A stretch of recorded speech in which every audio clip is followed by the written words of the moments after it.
Hello and welcome to what we normally do is we record in the evening, but it's the morning. So good morning, everyone. This is SW6 Essential. I'm joined, of course, by Joe Sansom. Joe, how is your working day going so far? It's going okay, thanks. As long as no one watches this from work and thinks, "Hang on a second, what time was this recorded?" We should be okay. Yeah, Joe is in full-time employment. I'm just graduated from uni, so I'm looking for work, and times are hard sometimes, with coronavirus. But we're not here to discuss my working situation. We're here to discuss Fulham. Uh, as much as we don't really want to discuss Fulham at the moment, we're going to have to do it because this is what we do. And as you can tell by the title, can Fulham beat West Brom? But first of all, we'll get into that Palace game on Saturday. Um, I won't lie to you, Joe. You could call me a bad fan, but when TC went through and went down in the box, and I was like, "That's going to be a penalty." Didn't give it, and I just went, "You know what? I've had enough of this." But I just left the pub. I was watching it in a Yeah. local pub. I was really quite fuming, and because I was with my brother and a few of his friends who were Palace fans. I was like, "I can't Oh, just stick another 20 minutes. Like, come on!" They're already like ribbing me to shreds. So I left the pub and went to get a chicken burger, make myself feel better. And then obviously TC did score, but Joe, we did lose by 2 goals to 1 to a Crystal Palace side who we were quite confident we could beat. We went for 1-0 last week, but where it was 1-0 to Palace after 8 minutes and really well with a good goal. The thing that frustrates me about this goal the most, Joe, I want to get your thoughts on it and the whole game, was it came from a second phase, which really frustrates me. So Zaha gets in, good save by Areola, and Fulham do not get out quick enough. Kenny does lose his run, and we will get on to TC, but and then really well with a nice finish over the keeper, but a terrible start again, conceding early. yeah. I mean, that's an early goal conceded in most games now, Mm. apart from Sheffield United and Wolves. And it was just so frustrating. It seemed like it was the absolute mirror image of the games we played against them in 2 years ago, especially the opener, where it was, yeah, we've had all the ball and we're not really giving them a kick, but when they're on the ball, they look really dangerous and very clinical. And it really annoyed me that despite, I tweeted this, despite having about, I think it was like 30% possession or something like that, they had 10 shots on target. I mean, it's just Worrying. insane how much they've managed to get through us with that much of the ball. And it was a shame because we were both really optimistic about this game, but I think we both admitted that we had to get the first goal. Otherwise, it was going to be so difficult because of how well set up they are defensively. And it was just a nightmare start. And the pattern of the game was the first 8 minutes. Pass the ball, yeah, it looks really nice in the eye, but where are we going with it? We didn't create a chance in those first 8 minutes, maybe a couple of blocked efforts, but nothing spectacular. And then they scored with their second chance. And I agree, it's really frustrating that it came from the second phase because Zaha's initial shot in the first place came sort of out of nowhere. And I thought that was going to be the sucker punch. And I was like, oh my goodness, we probably got away with one there. Mm. And then very slow to close down, not tracking the runners. I think for that goal, you can blame Kearney, you can blame Lamina, you can probably blame Anguissa. I haven't really watched it back too many times since the day, but how is no one tracking Riedewald's run? And it just makes me think, yeah, it's a very good goal. We're going to have those sorts of goals scored against us in the Premier League because of the quality. But how is no one that they're facing the play, they're facing the runner, even if they're not tracking it, how are they not alerting Ream or Adarabio, who have no clue who's behind them? Maybe they thought that it was going to get whipped back into the box because it was at an angle where it could have been crossed in, but they just didn't see almost the no look, the reverse pass coming. Yeah. It is frustrating, Joe. Especially early on, we had dominated the ball, and we knew this was how it was going to go. And once we were 1-0 down, I literally said to my brother Matthew, who's a Fulham fan, I said, "We're not going to break them down now. We might get 1 or 2 opportunities," and we did through Ademola Lookman hitting the post, hitting the outside of the post, and hitting the inside, or no, actually the outside of the other post. A few minutes later, and then Mitrovic. I don't know. Is it blank? Is it bad reactions? It's just frustrating that he's obviously put that over. I literally went up to cheer because I thought he was going to score, and I had to solemnly sit back down in my seat and wallow over my pint. But yeah, so Joe, we had those opportunities, and it came, of course, again from Ademola Lookman, who seems to be the only person who wants to create or can create anything in this Fulham team. Yeah, he was the only player that, when he got on the ball, I actually thought something was going to happen. The possession from the other players was fine, and like, it's pleasant to watch most of the time, but it's almost boring because it doesn't seem like it's going to go anywhere. And that's why I really liked the second half performance against Sheffield United, because it wasn't just possession, it was possession with intent. And it seemed like we had a plan on how to get through them. We broke through them a few times and created loads of chances. On Saturday, even though we did create, it was sort of just Lookman, a couple of seconds of brilliance here and there. And on another day, one of those goes in, either one of the shots that hit the post or Mitrovic. I mean, I say big chance. It was a big chance. It was possibly unfortunate because I think it was Dan stood on his standing foot. Oh, really? He still should have scored, in my opinion. I think everyone would admit that. I think he would admit that himself. But I mean, we didn't create nothing in the first half. What worried me more was the second half, because if we'd have continued to play as we did in the first, I don't think we were too bad. But in the second half is when it really switched me, and it felt like we are now just passing it around and not creating anything. And other than that TC goal, which was a brilliant strike, came out of nowhere, I don't think we'd have scored. I think the commentator said I don't think we'd have scored for hours, just actually trying to pass it through them and cross it into the box.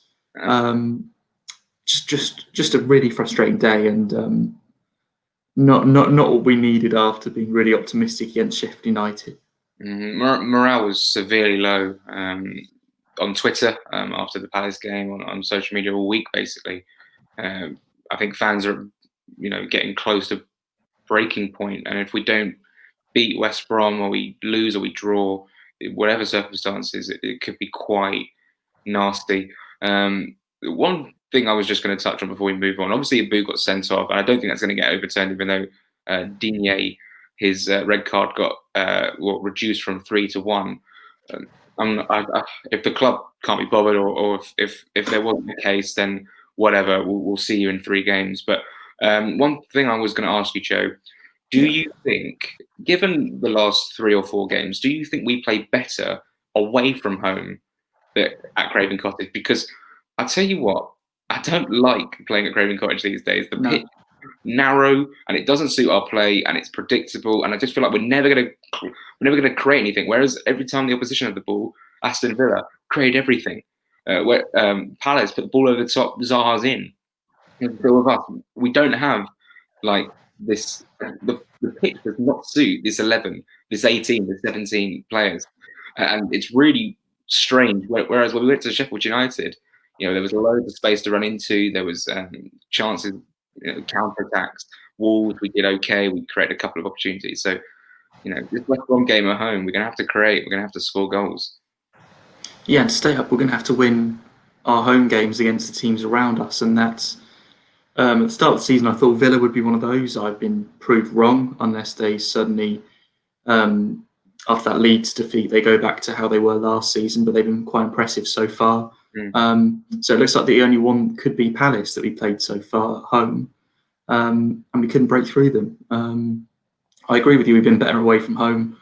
We could have got something at Leeds, and just a bizarre game. Arguably deserved a point at Wolves, and then got something at Sheffield United, and I think deserved 3 points. Whereas in any of the home games, didn't deserve anything against Arsenal, didn't deserve anything against Villa. Possibly could have got a draw against Palace, but to be honest, I think Palace deserved the win. They broke through us quite a few times. And yeah, it makes me nervous. And this West Brom game, like, there's no two ways about it. We have to win this game. If we don't win it, that's not me just suddenly not taking an interest in the rest of the season. Of course, we all will. But it's going to be so hard. If we can't beat West Brom at home and Sheffield United at home and Burnley at home when we play them, then who are we going to beat? Because after a lot of these games, we've gone, okay, fine. Leeds are quite good. Villa are quite good. Wolves are quite good. Most of the teams in this league are quite good. And there's only a few, there's only a few that are sort of at our level, and even they currently are better than us. So West Brom, they're currently outside the relegation zone. If we win, we could go outside the relegation zone, which is a huge psychological boost. Exactly. And then we've got Brighton have got Spurs this weekend, which is a tough game. Burnley have got Chelsea, and Sheffield United have got Man City. So obviously we don't know what's going to happen in those games, but it's a great chance to get points where other teams aren't. But obviously West Brom are going to be thinking the same thing. And of course, we're playing on the Monday, so we're going to have the whole weekend. We're going to watch Sheffield United Man City game at 12:30. Dub for Man City, we go, happy days. Chance here. Burnley and Brighton and Spurs. Obviously, they play Spurs. Burnley put a good shift in against Spurs and actually, only lost 1-0. They didn't embarrass themselves. They look well equipped, but they just haven't got that win yet. Whereas we look a little bit toothless in both ends of the pitch. Let's move on because we've been going for 10 minutes. I always say we'd be going for how many times, but let's talk about West Brom. But before we do that, let's just one question. Should TC have posted what he posted on Instagram? I was like, I'm annoyed, but at the same time, I don't really care. Like, I was annoyed for about 2 minutes, and I was like, okay, whatever.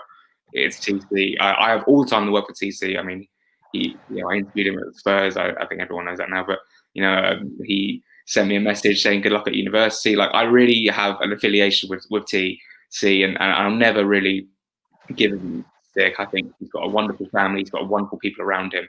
He obviously loves the club. He's the club captain.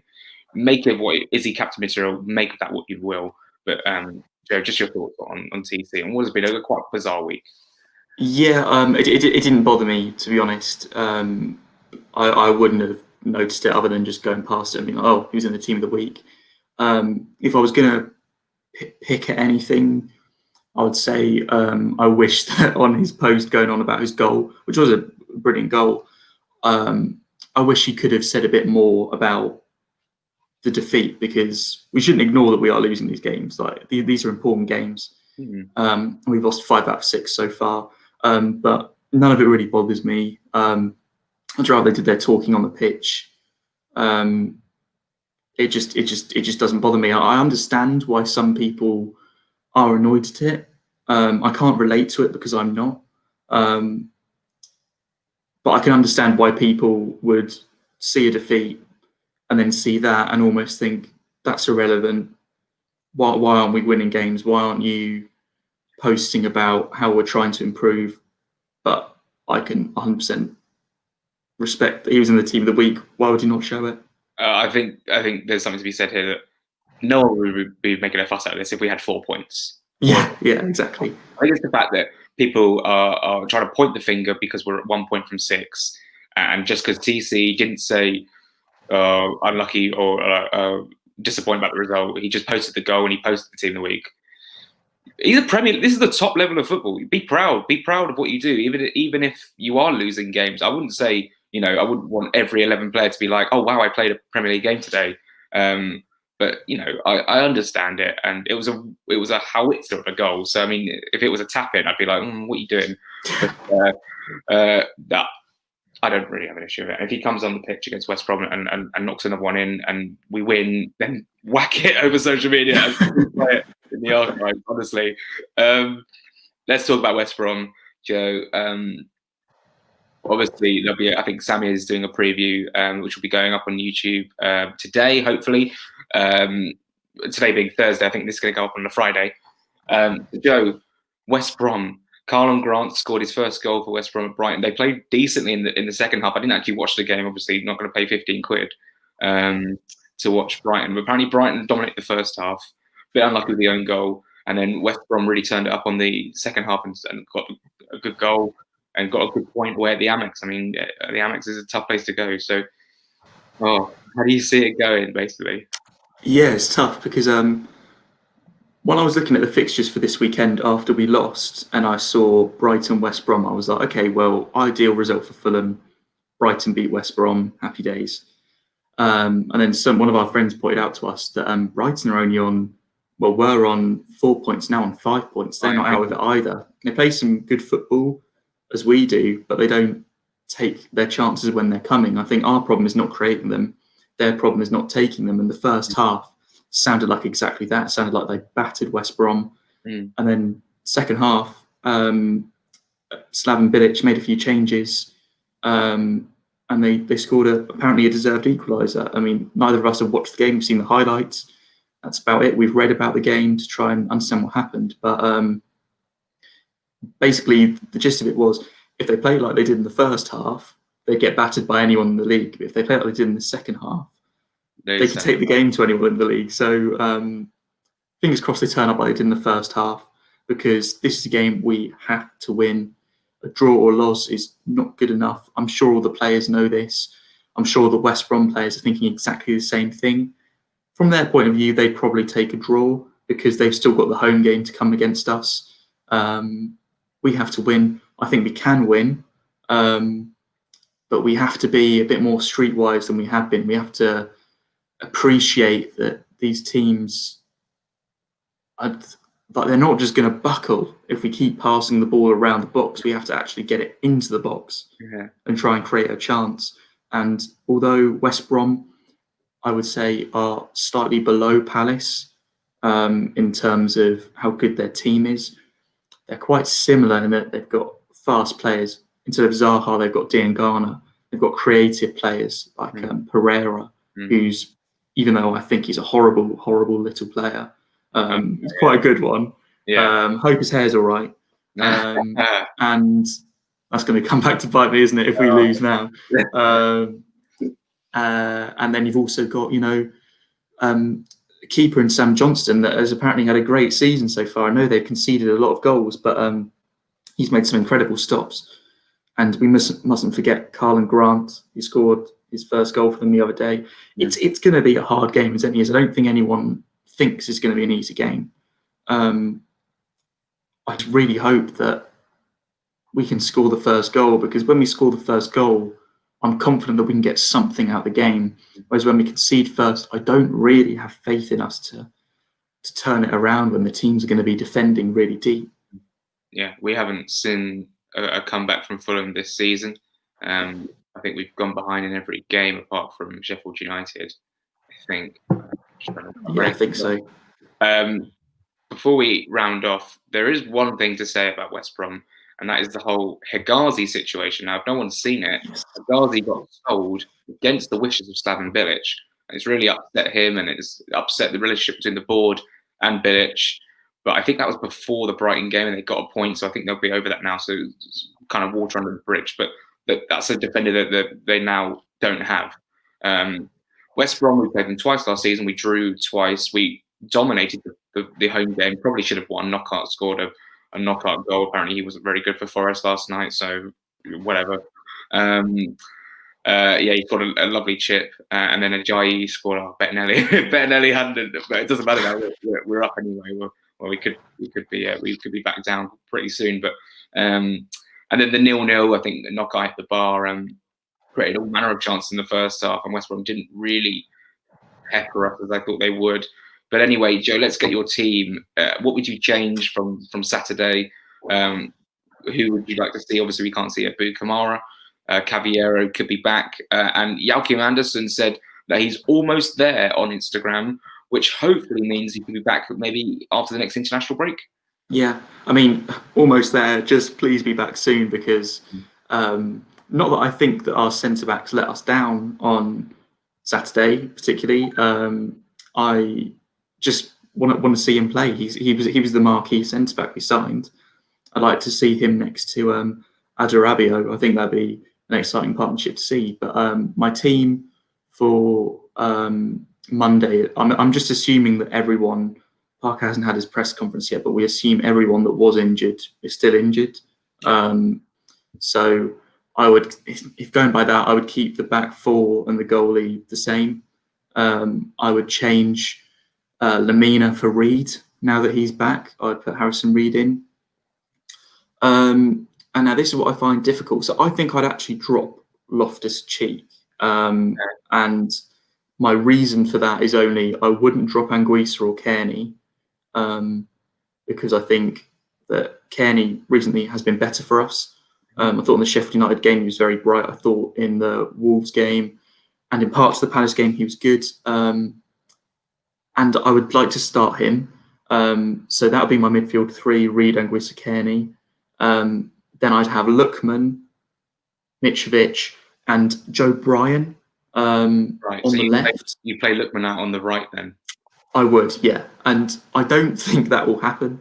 I think the most likely thing is that someone like Bobby Reid would come in on the right-hand side, which I don't have a problem with. But if it was up to me, I'd play Joe Bryan because I thought that worked really well against Wolves. And I think something that stuck out on Saturday was that our crossing was poor. And hopefully with Joe Bryan down the left as well, it means that we can actually get a good ball into the box. I'd have to agree. Ruben Loftus-Cheek, I didn't think he put a foot wrong really didn't do anything very drastically wrong against Crystal Palace. However, Harrison Reid getting back into the team, protecting the back four, is vital. He was very good against West Brom at the Hawthorn, I seem to remember. Play Anguissa and Kearney, box to box, number 10. This whole debate about we don't need a number 10. The number 10 is dead in the game now. You can go listen to the podcast with like Jack and Ben, who can give some more analysis on that. Which is interesting. We'll just see what happens. I suppose I maybe want to keep Lookman out on the left because that's where he's been thriving. If Caballero is back, he might start. He probably will start. You could play Bobby Reid on that right hand side as well. Would you be opposed to if? So I'm just thinking about it now, and I wouldn't be too opposed if Loftus-Cheek started in the 10 ahead of Kearney. Oh, okay. I suppose I would be okay with it. I wouldn't start crying. I think Tom Kearney probably deserves his place in the squad at the moment. I think he was positive against Sheffield United. I think he was very positive against Wolves, and I think he scored a goal against Palace, and got in the team of the week. So he should start on Saturday. So look, as long as we put up 11 players who are willing to fight and go to every last minute for the points, it's a real shame because we could really use his pace at this game playing on the right hand side. But Joe, I think we'll leave it there. You can tell we're quite nervous for this game. We don't want to say we don't really want to give a prediction because we saw what happened with Palace. But after this, we've got West Ham, we've got Leicester, Everton, Man City, Liverpool. Tough. And the fact that we're on 1 point now is quite worrying. So it needs to be 4. Yeah. I mean, the easiest game on paper at the start of the season out of those games is West Ham away. And right now it's probably one of the toughest in the league that we get to get because I watched their game against Man City the other day. Must have been just before our game on Saturday, the early kickoff. Yeah. And they really impressed me. Antonio could be injured. Which would be a shame for him. Obviously, it'd be positive for us, but it'd be a shame for him because he's had a great season so far. But the way they play scares me with the pace of Bowen and their new right back Kufal looks very good at crossing. They've got strong midfield. Tough game. I'll take a point there. I think. I don't know if we'll get one, but it's an important 2 games, and I think we need to beat West Brom, and then we need to just try and get something at West Ham, because those games, as you said, after the international break, are just horrible. They are, and aside from West London going up against West Brom and West Ham in the next 2 games, a very expansive pitch at the Olympic Stadium. Maybe there's a chance we can create something there, but they're that 5-4-1 formation. It works well for them. And Antonio, he scored a great overhead kick at the weekend against City. He's not going to be doing that every week, so there's a crumb of comfort in there. But anyway, Joe, we've been going for 25 minutes. We'll leave it there, I think. Hopefully, we're sitting here next Wednesday with a huge smile on our face going, we are out of the relegation zone for now. And we've got West Ham at the weekend. We're going in with 3 points under the belt. But you never know. I think it might be a draw because it's just one of those games. It would be very frustrating to get a draw because 2 points from 7 is just... I think it's one of the worst starts in Premier League history. I saw a spreadsheet the other day. Joe, your final thoughts. Give us a score prediction. Go on. I will go with 2-1 Fulham. I'm not saying that with full confidence. I'm very nervous about this game. I've been saying to you, I've been debating not watching it, not finding a stream for it, and just listening to it on the radio. I don't know whether that will help, but I haven't felt this nervous for a game. Obviously, since the playoff final, and maybe take the playoffs out of it, I haven't been this nervous for a game in a long time. Just because I know that a win could be massive and possibly kickstart our season. And if you're on 4 points and you beat one of the teams around you, suddenly confidence goes a bit up, and then hopefully we get some players like Anderson and Tete back, and it's almost like, oh, here we go, fresh start. And that's what I'm hoping will happen. I don't really want to think of the alternative because it all seems a bit bleak. But I'm optimistic without being confident. Good. I mean, that is a good mentality to have. I think I'll go down the Nelson again to watch the game on Monday night because it's on box office, and it's going to be like that for a few more weeks anyway. Joe, we'll probably discuss that more, and we'll go into Parker more next time as well, because we haven't really talked about Scott Parker. But yeah, very much for watching. Joe, thanks very much for being here as well. No, thanks for having me on. We'll see you, everyone. Please try and enjoy the game, however you consume it. This has been SW6 Essential, and I've been Jack Kelly and Joe Sanson. Yes, I've been Joe Sanson. Yeah, that's your name, right? That's who you are. What a weird sign off. We'll see you later. Come on, Fulham.